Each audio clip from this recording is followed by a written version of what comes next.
Ana je biće koje je jednom prebrodilo ovu opaku bolest, savladala je. Saznaćemo kako je to bilo od početka, kako je prolazila kroz sve to. Zato je napisala knjigu Transformacija, zatim dolaze Ožiljci od meda i zato ovu epizodu poručujem svojoj prijateljici koju više nema, neću se rasplakati, obećala sam sebi, Tamari Mitić. Gledanost njena mama, ovom prilikom je mnogo pozdravljam i želim da zaista uradite sve. Ana je sada pokrenula neke dobrotvorne stvari. Među vama, ako ima neko, slobodno neka zaprati njen profil, neka se pridruži, neka se uključi, da se jednostavno izborimo za Nurdor, za Zvončicu i da krenemo najbolje što možemo u 2025. protiv svega lošeg, samo pozitivno. Ana, se slažeš sa mnom? Apsolutno i hvala na ovakvoj divnoj najavi i stvarno je važno da kroz ovakve aktivacije u vidu i podcasta i panela i diskusija uključimo sve činioce, da kažemo, ovog sistema za jedno bolje sutra. Slažem se, tako da i mi ćemo dati svu podršku koliko možemo. To znaš, to je i neka naša tajna, neka misle o tome. Hajde da se, baš me interesuje taj početak. To je uvek nekako teško. Ti si sada i preduzetnik, imaš i svoje udruženje Žene uz ženu, što znači da si se baš posvetila i tom holističkom pristupu kako da se to ojača, kako psihološki da se prebrodi. Kako si ti to uradila? Jeste, pa to je, dakle, počelo sve 2020. godine iz jednog života gde ste mislili da ste najmoćniji, da ste nedodirljivi, nedostupni i da je baš sve do vas. Saopštavam se da imate karcinom dojke, a meni je ta informacija dodatno teško pala zato što sam ja imala jedini ishod takve bolesti, smrt, jer je moja majka preminula od karcinoma dojke u zaista jednom teškim okolnostima i to je negde bila jedina slika, jedini ishod za koji sam ja znala kad je meni saopštena dijagnoza raka dojke. I u tom momentu ja nisam imala ženu koja bi meni bila testimonijal neke pobede, neke asertivne pobede, kao što ste rekli, afirmativne borbe i ono moje svetlo na kraju tunela.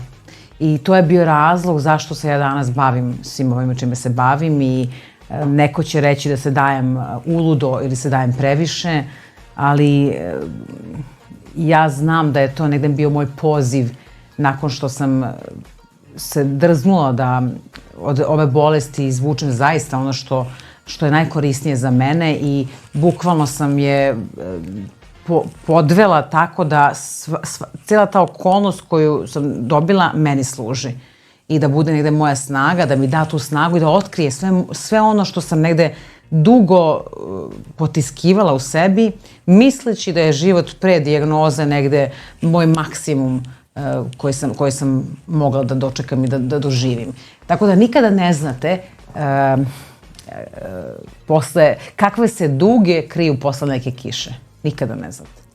Da, imali smo u jednoj epizodi, možda si gledala, možda nisi, Mirna, koja je vlasnica SVO kompanije iz Hrvatske. Ona je isto preležala tumor i baš je pričala o svojim preduzetničkim vodama zajedno sa tim transformacijama i rekla je samo, to je bilo jako simpatično, prigrlila je to.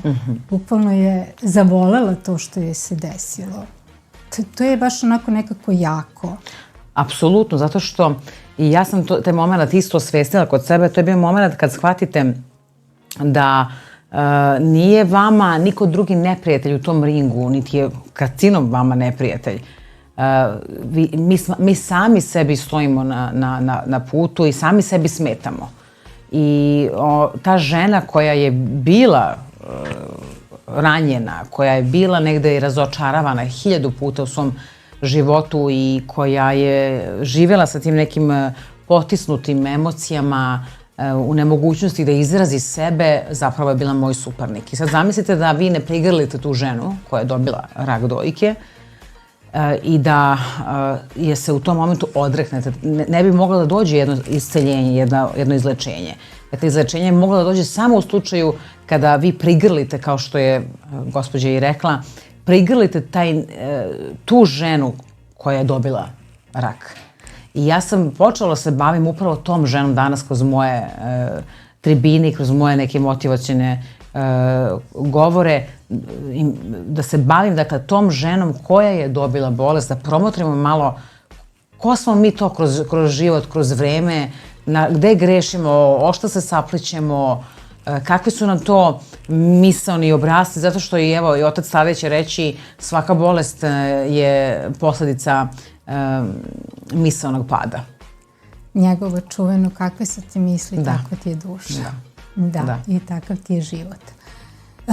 Te sada iz tog nekog aspekta kada govoriš, meni je nekako, bakar to možda do mene dolazi, da je stvarno mnogo onih koji samo malo pa čujem.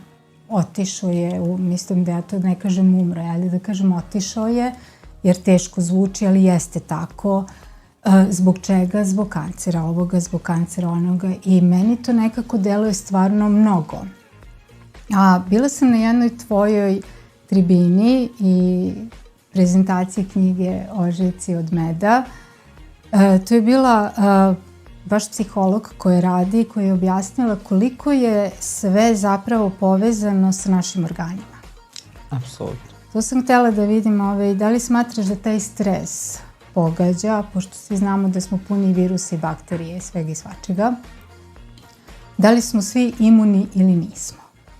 Ne, nismo imuni, apsolutno. Tako, mislim, prosto, apsolutno imuni sistem po meni ne postoji, uvek smo izloženi nekom obliku stresa ili sve ide, pazite, postoji i pozitivan stres i negativan stres. I pozitivan stres je isto okidač kad mi, dakle, svako iskakanje iz nekog balansa je okidač. Ne u tom momentu, ali kroz vreme svakako da. Tako da na mojoj tribini jesmo govorili o psihosomatici i da je svaka bolest vezana za neku emociju, a da je svaka emocija vezana za neki organ. I da u zavisnosti od intenziteta emocija na nekom delu tela, tu se dešava okidač. Tako da mi to možemo da poistovetimo sa time da recimo kada nas, ne znam, boli možda u grudima ili kada osjećamo neizmjernu tugu, kada osjećamo da ne možemo da iskažemo to što želimo da iskažemo, to je obično vezano za rak dojki. Kada imamo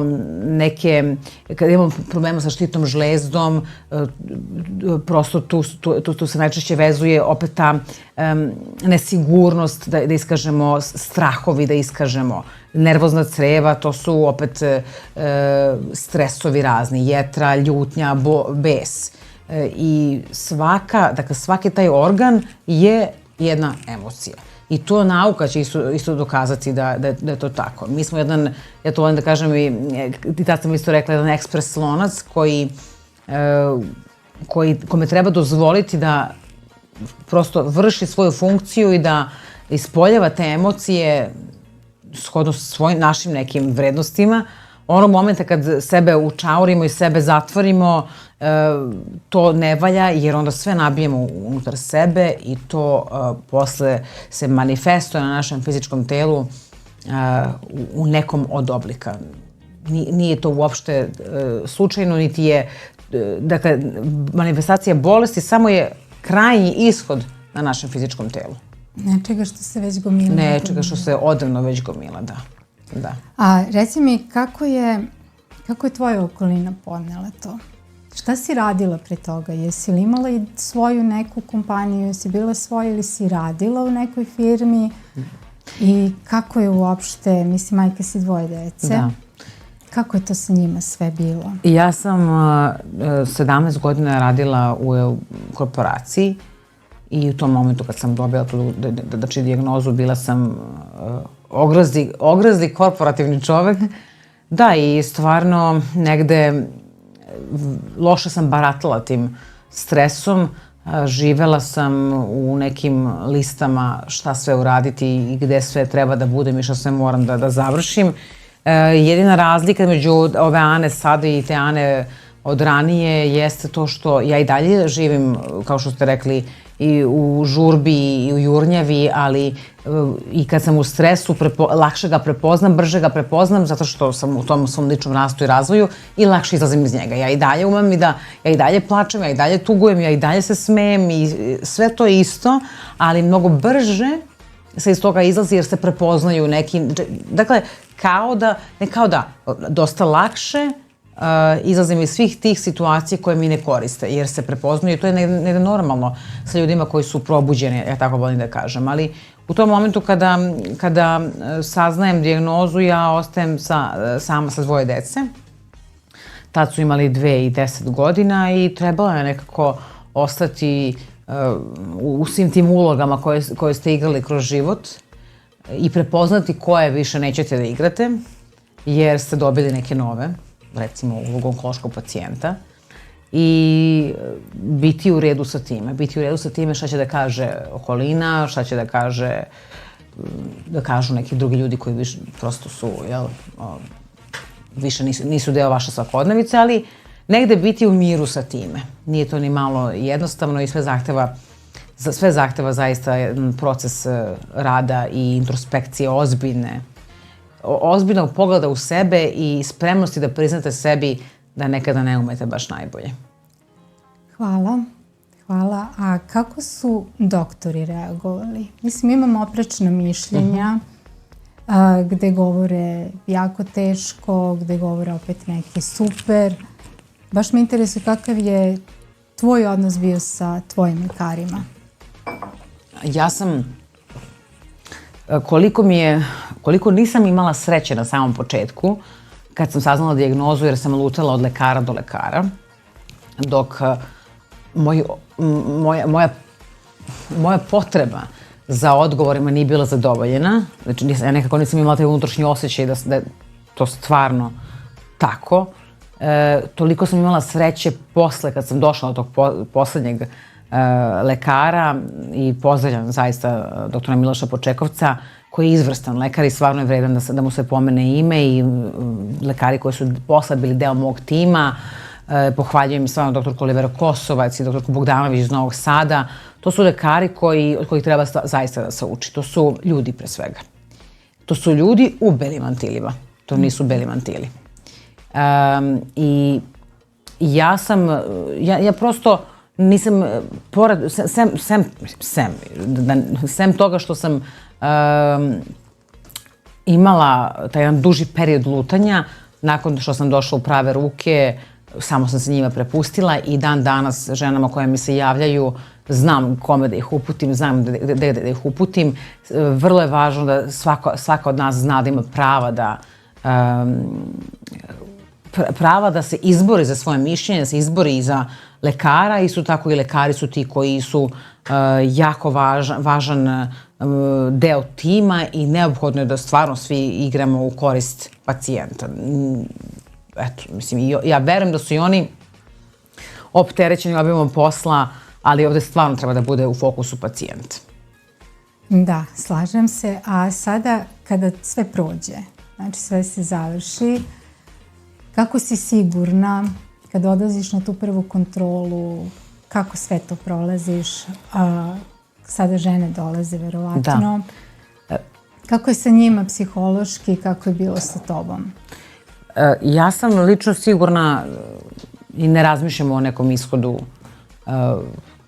mogućem da nešto nije u redu, ali ono što mene pogodi, baš sam o tome nedavno pričala na svojoj Instagram stranici, šta je to što mene onako emotivno dotakne, a to je da me vrati, odlazak na na kontrolni pregled, mene vrati na tu ženu koja je bila slomljena.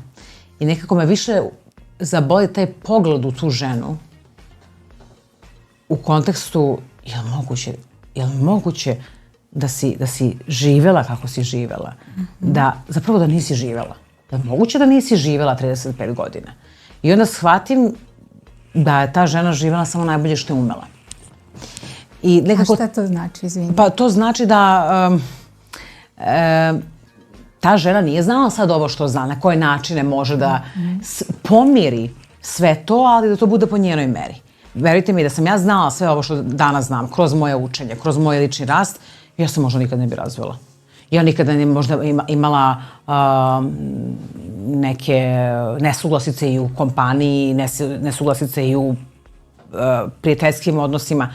Život je jako jednostavan. Jako jednostavan, ali ga mi komplikujemo. Imamo potrebu da ga zakomplikujemo jer ne znam sa kim se nadmudrujemo. Da li sa sami sobom se nadmudrujemo. Jeste i mi obožavamo da se raspravljamo o tome ko je u pravu. Bravo. Da. Mi obožavamo da se raspravljamo ko je u pravu i ja sam to isto kroz neke moje učenje osvestila i zato hoću da kažem, jako je jednostavna komunikacija među ljudima. Kad vi znate strukturu te osobe, šta je namera te osobe, kad vi znate da zapravo iza svake namere, iza svakog čoveka leži pozitivna namera. To znači da vi imate najbolju nameru za mene što kažete, ali ta namera ne mora da bude dobra za mene, dobra je za vas. Mislim, prosto jako mi je pomoglo sve to što sam krenula da izučavam u želji da ja budem potpora i podrška tim mojim ženama, a što bi meni umnogo me olakšalo da sam se time bavila ranije. Ali jednostavno vi u tom momentu smatrate, kao što sam rekla, da vama to ne treba, da vi sve znate, da ste vi svemogući, da neće to baš vas i prosto se učaurite. Životarim, s posla kući, od kuće na posao i zaista živite u kontekstu ušuškanom jeste i ja sve znam. Ne treba meni to. Pa jeste, u principu imamo sada baš taj problem nacije, što ja kažem, da svi sve znaju. Da. I svi su sve super. I jeste to tako u NLP-u, mislim, zajedno smo i ja sam došla do tih nekih stvari da uvijek treba pitati nekog šta s time si želeo da kažeš. Da. Ljudi se sukobljavaju bez potrebe. Jest. I sve ovo što gledamo, mislim, eto tako i na nekim našim epizodama uvijek dolaze neki koji žele nešto da kažu, a ne shvataju da suština nije u tome, mislim, oni se svi suze na tu formu, a niko ne vidi suštinu. Ja sad u životu polazim uvek od pretpostavke da ništa ne znam. I to je najlepše zato što tek tada kad kažete sebi ništa ne znam, otkrivate još gomilu skrivenih tajni, skrivenog znanja, shvatate koliko možete da porastete, shvatate koliko kad kažete ja znam, blokirate sebe za neki budući rast, zatvarate sve te neke kapije, što ja volim da kažem. Tako da ta Ana nekako čini mi se sad, ne čini mi se, nego znam da je mnogo zrelija, mnogo mirnija. Zato kažem, ta Ana koju sretnem na tim mojim kontrolnim pregledima, sretnem u svojim mislima, je jedna žena koja je samo živela onako kako je u tom momentu umela. Najbolje što može. I to me najviše dotakne, taj susret sa njom. I ti svi teški uzdasi na onkologiji i to što znam šta njih čeka. I nekako bih voljela da mogu da ponesem njihovu dušu na svoju i da im kažem, da im olakšam nekako, ali svako to mora da iskusi, jer u najvećim patnjama duša može najviše da poraste i bolest jeste poziv duša na reset. Ili da ode, jer je prosto tako, mislim, prosto je to tako treba da bude sudbinski, ili je poziv duše na prvo vapaj, pomoć i onda da potpuno resetuje ta osoba iz početka i da krene sve iz početka. Wow! Dragi moji, resetujte seriju. Ja sam već počela da emotivno doživljavam tako, ali sam se ja već par puta i rasplakala i kod Ane. Neće mi moji zameriti. onaj ko me zna treba da me već upoznao kroz sve ove epizode. Jako si ovo rekla i lepo si rekla, duši treba reset. Da razmislimo i da se zamislimo. Sada bih, eto, pod tim nekim nabojem se vjerovatno i napisala Ožiljke od meda i transformaciju. Ožiljke od meda sam nešto pročitala i slušala. I jako mi je bilo interesantno kada smo dolazili na tvoj skup, svi smo imali papiriće. Svi smo se pitali šta ćemo sada da radimo sa njima. To je neka radionica. Ja sad moram da se izvinim i da se obratim. To su bili papirići gde je Ana napisala svojih 100 razloga. Obraćam se vama, znači 100 razloga zašto je život lep. Mislim, možete da zamislite da se na jednom papiriću našao razgovor sa kasirkom. Da, evo, hvala što ste me podsjetili. Razgovor sa kasirkom. Ili razgovor sa ženom na šalteru.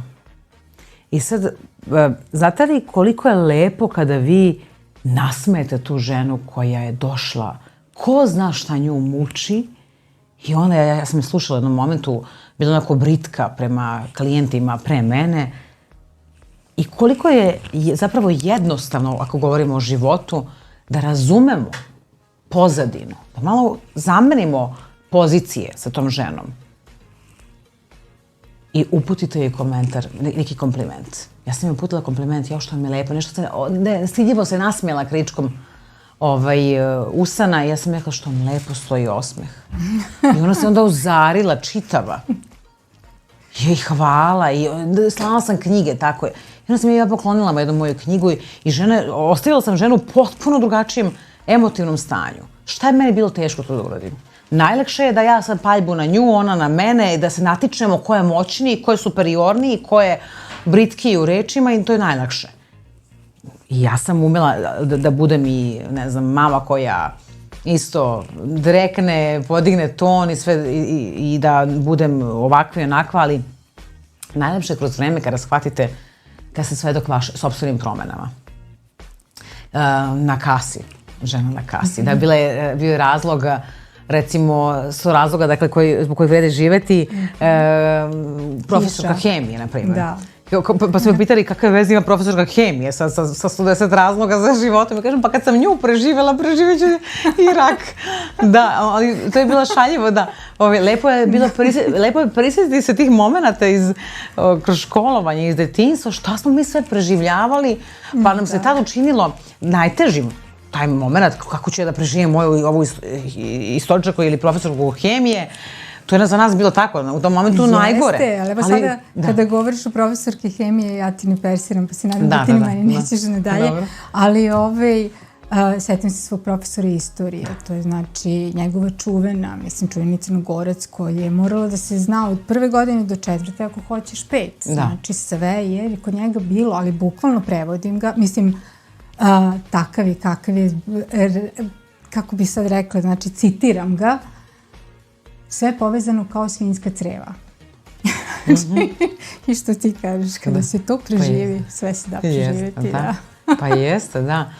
Tako da se nama, i šta nam to govori? To nam govori da i mi sad sa ove vremenske distance kažemo, da sam tad znao što znam sada, ne bi se tako nervirao oko toga ni malo. I mi to možemo sve da primenimo, a da ne čekamo da nam se život desi. A šta, na primjer, ako ti se desi da te stvarno neko iznervira, odiš nešto da završiš ili zoveš, pa ti sad neko namerno priča nešto. Znači ti vidiš da ti je jednostavno, nije to taj tvoj frame, nije da je nešto zauzet, nije da nešto ima mnogo posla. Kako onda to? Jer prekineš, uradiš, završiš, pa se malo sa sobom generališeš. Da, prvo pođem od sebe, a sada dok pričaš, razmišljam kad sam se iznervirala onako zbog nekoga. U tom momentu samo promotrim sebe šta je, koji je to deo mene s kojim ne umem, pa sam dozvolila. Ono što je važno da razumemo, a to je da nikad nije do drugoga.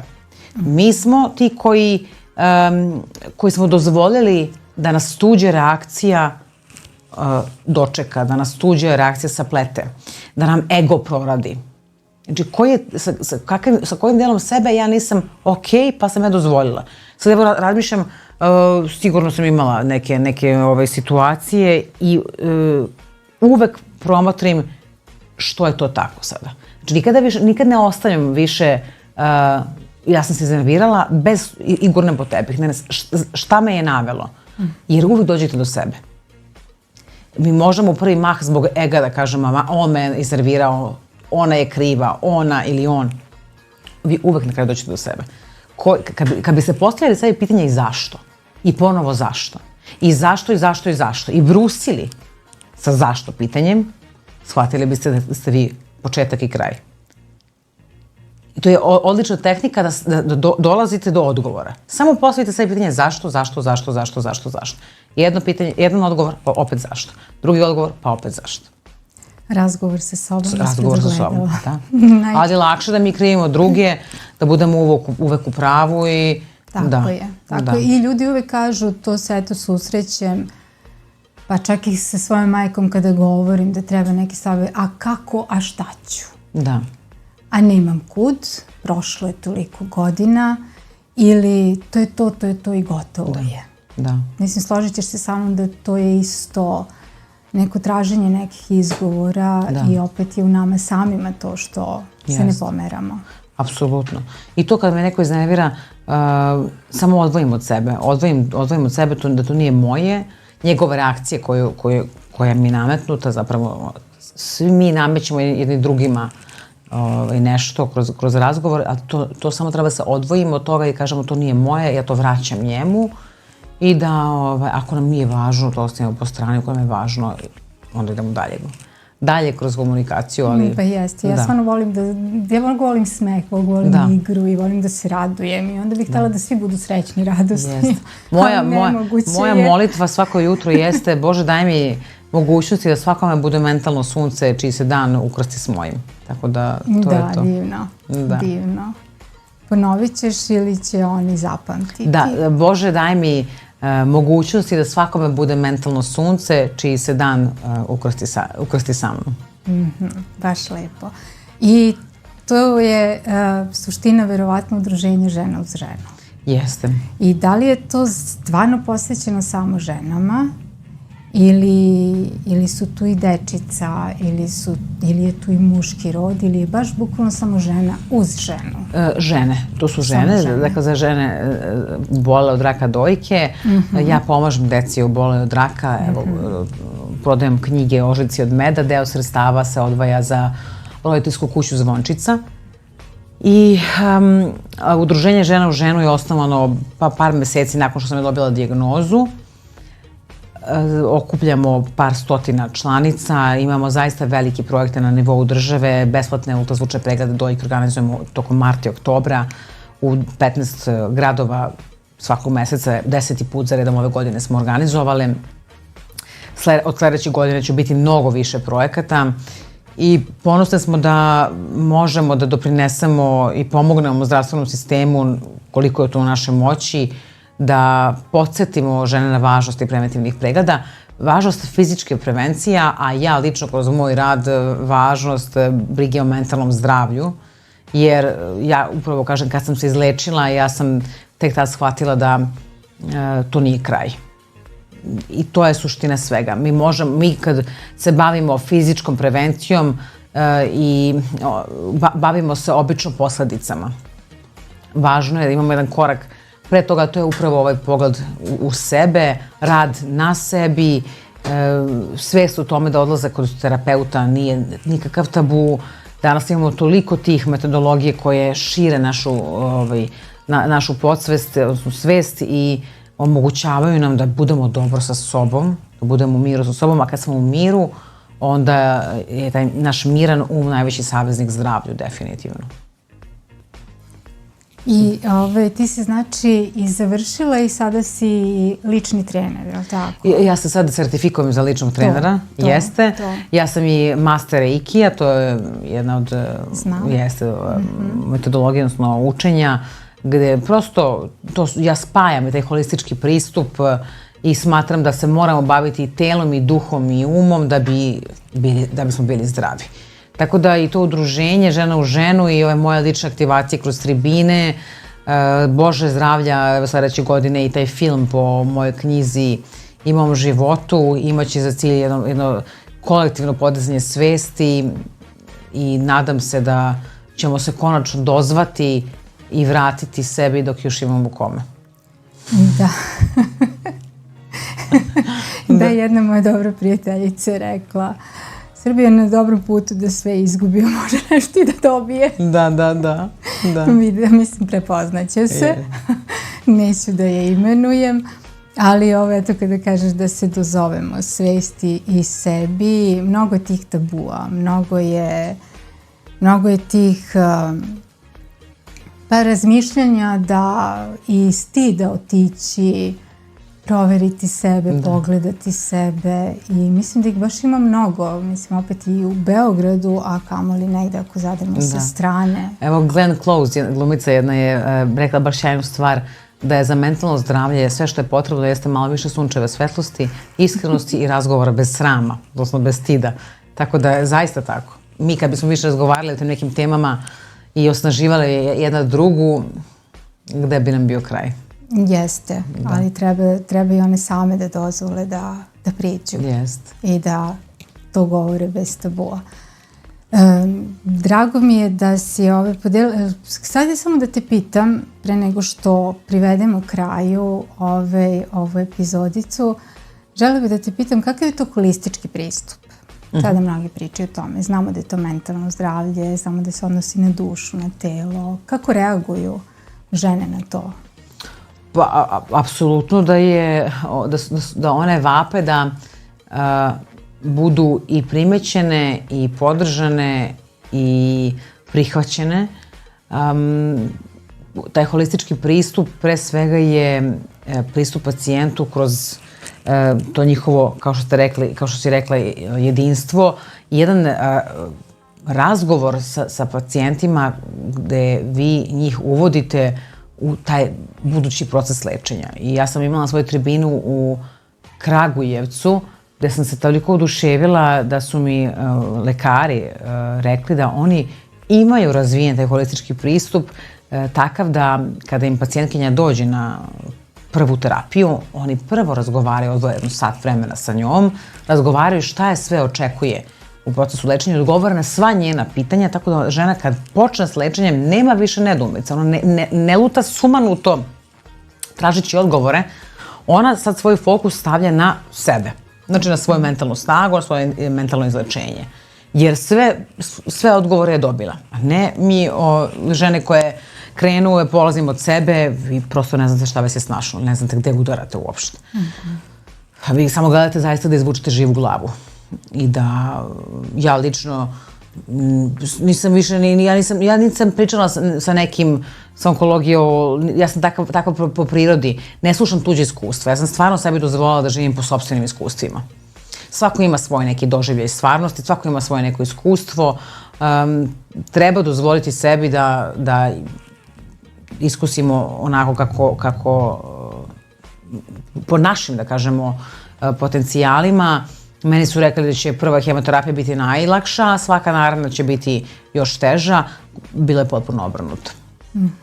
Samo je prva bila najteža jer vi odlazite nespremni na to što vas čeka. Ne znate prosto šta vas čeka i naravno da ćete sugestijom, autosugestijom važno sebe ubediti da je to sad nešto najcrnje, najgore. I bude tako. Ali onda ga već znate kao, nije toliko strašno, onda pripravite sebe psihofizički i shvatite da je to negdje samo dijagnoza na papiru i odlazite samo po protokolu i po nekoj tako rutini da to završite i da budete bliže ozdravljenju. Ne kažem, to je jako težak proces i period, ja se sećam, evo dok sa vama pričam, ja sam se radovala kad mene prozovu iz te sobe za hemoterapiju, Ana Dornik, izvolite uđite. To je tolika morbidnost da se vi radujete tome što ćete primiti hemoterapiju, da fizički ćete biti još gore, ali znate da ste korak bliže izlečenju. To je takva psihološka igra da ja ne mogu da vam opišem. Vas onda radujete da živite zapravo u referentnim vrednostima krvne slike. Vi samo znate za referentne vrednosti krvne slike. Da li su vam leukociti ovakve, pa pratite aha, šta da jedem, šta da ne jedem. Aha, pa studirate, bukvalno znate sve o krvnoj slici. Samo zato što im je ona važna za narodnu hemoterapiju.